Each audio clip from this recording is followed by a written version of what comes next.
Okay, I'm back with you, and we were looking at the criticism of this Psalm 91 by this one writer, this one commentator, and you ask, well, what were they criticizing? They were saying that um, this Psalm 91 is is not really honest with us about a believer in relationship to dangers, perils. There's a lot that threatens the person in this psalm, and one of them is a an epidemic, a pestilence in verse 3. Um, the destruction that wastes at noonday, people falling in battle. But the pestilence or the disease is mentioned also in verse 10. But if you look at this, verse 3, the psalmist says, if you abide in God and trust God, or at least the psalmist seems to be saying, then in verse 3, God will deliver you from every trap and from the deadly disease, the pestilence. Verse 4, he'll cover you with his wings and you'll find refuge. Verse 6, you won't have to fear the disease, the virus that stalks people in the darkness. Verse 7, 1,000 people may die, 10,000 right around you, but what's killing them will not come near you, is what verse 7 says.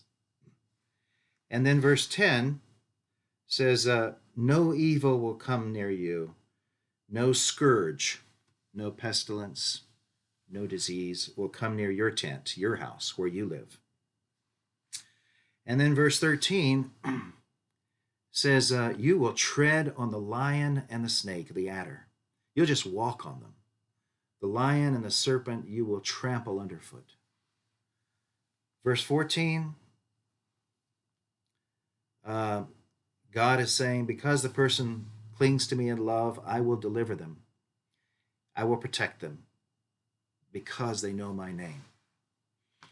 Now, to get at why I think we should deal with the critics' attack on this psalm fully and not just dismiss it as someone who doesn't adequately respect the authority of the Bible, I'll tell you a true story. My sister, many years ago now, she was living in one of the countries in Africa, Malawi, at the time, with her husband, and she was driving around a mountainous road, around a curve, and a truck coming the other direction did not make the curve. They were going too fast. Something came off the truck, hit my sister's car, terribly wounded her. She was dying, in effect, and eventually she did die. Now her husband, my brother-in-law, had a particular brand of faith in God, trust in God, in which by which he believed God protected him from physical harm and his family from physical harm at all times. And he believed this deeply, and maybe he used passages like this. And he had been in very many dangerous situations himself and always trusted God. In fact, he worked in Sudan at one time, at great danger to himself. And he always trusted God, and God brought them all through many things. But on this occasion, my sister was killed in a car accident.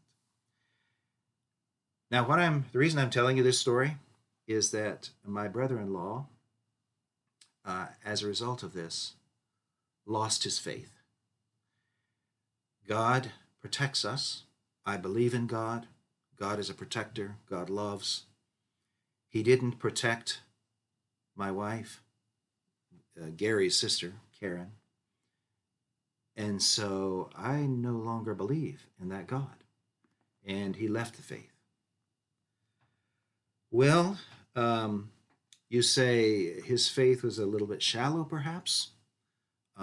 His faith was uninformed. It didn't really come to grips with the reality of what trust in God is like. And I think I would agree with you. and that was the danger, the fragility, the rigidity of his faith.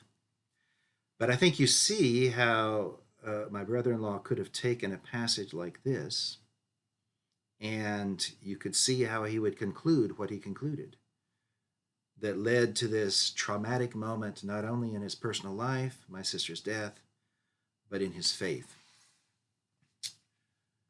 So, so my story illustrates why this one critic I referred to a while ago has trouble with this psalm. He doesn't feel like the psalm is realistic. He doesn't feel like the psalm is honest. Um, and he's saying, really? If you live and abide in God, in the shelter of God the Most High, He will protect you from all these things.